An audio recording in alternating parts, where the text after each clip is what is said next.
universal expressive and communication properties of the form phenomena. We knew very well when we were designing physical objects, but now we are designing interaction. This is yet to be defined fully.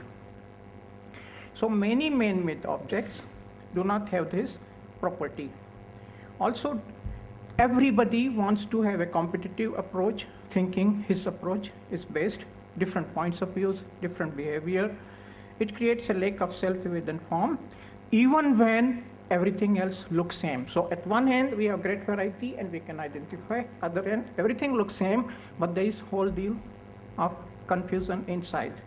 And there is no attempt to build about consensus, at least on some basic issues. Everyone, because they are evolving conventions and there is a hope that my way of doing will win. So we are left with this situation. Also, product design and industrial design also creates a whole lot of problems because styling an external form and aesthetics of an object takes the first priority. Visual frameworks decide the form, the manual decides the form, rather than the need to express and communicate. For example, one would think it's very obvious that in a mobile phone, two main functions is you want to call somebody or you want to receive a call from somebody, and these should be the most prominent and not changing parts of a phone. So this Nokia phone has two blue buttons, one green button and one red button, and you're left to figure out what does what. And there is a small button inside the big button. This is the only clue. All these phones, latest smartphone, expensive models, we keep seeing the location of where to press shifts. So from left to right to middle to this end. Some of them don't even have. For example, Nokia expects us, before you can make a call, first learn English, because they don't have an icon, they put call, C-A-L-L. When you come to the sides and to connecting things and powering the mobile phone and doing whatever, everything varies anywhere. This makes life very, very difficult for every single person. Imagine getting into different models of car, and the first activity you have to do is where is the steering, where is the brake, where is the accelerator, because it may be anywhere, and then trying to figure out. So having some cars as left-hand drive and some cars as right-hand drive creates enough confusion, but doesn't actually, if we standardize and if we fix, doesn't stop us for having lots of models of cars. You can have still whole lot of variety. So just Toyota model range can have so much, even though everything is in the same place. So the context of design has changed, the products have changed, and we need to research and we need new insights so that we can create appropriate form messages. Second problem comes with the design of the phone itself, because hardware components are not standard. So far we had to live with the plug. So everywhere you go, you carry a huge power adapter, universal power, and try to fit how to push it in. Now we have trouble on the other end also. So each time someone makes a general appliance, you have to carry all possible major mobile phones connectors. And the person who sells gives you a whole big box of everything, out of which just one you need.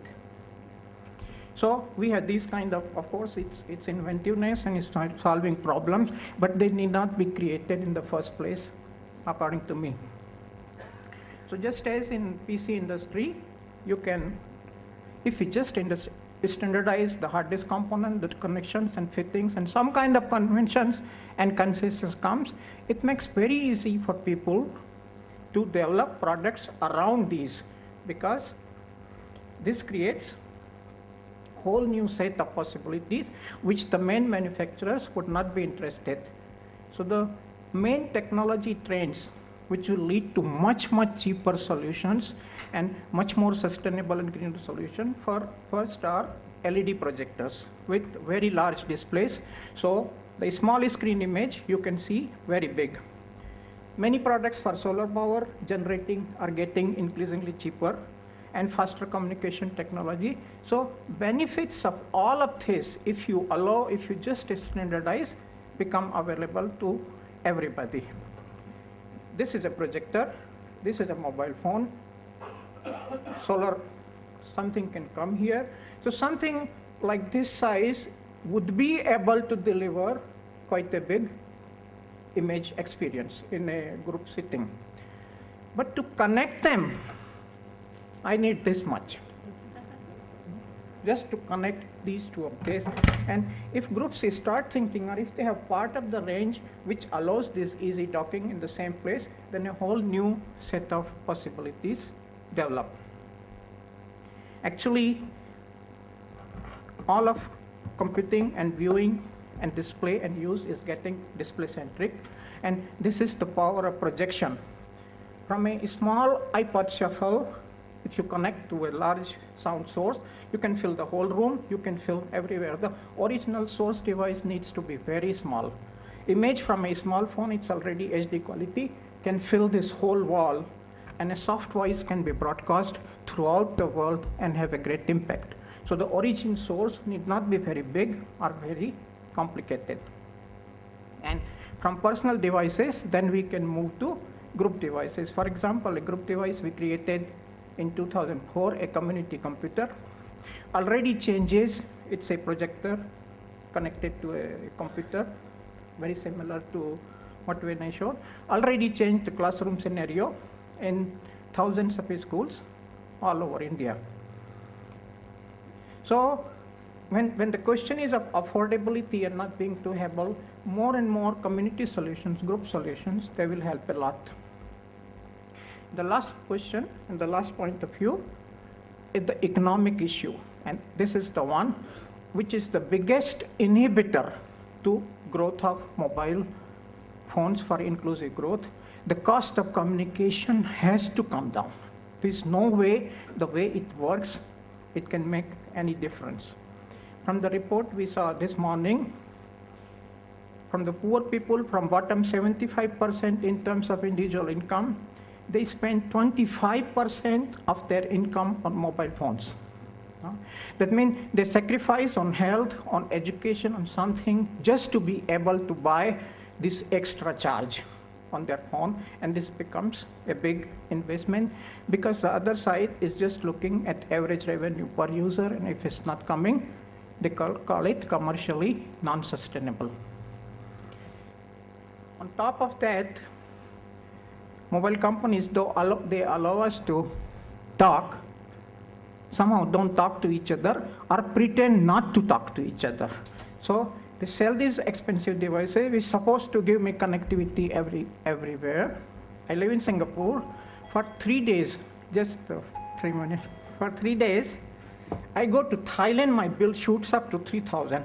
So everyone who has these devices, they shut data roaming off, which means all you can do is use in your country. And it's really just a question of them getting together like the Universal Postal Union and decide what should be the way of working together.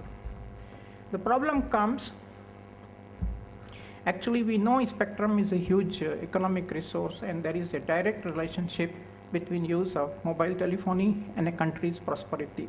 Nobody disagrees. There are more than 5 billion mobile subscribers worldwide. But 87% of world's mobile market is liberalized, as in the hand of commercial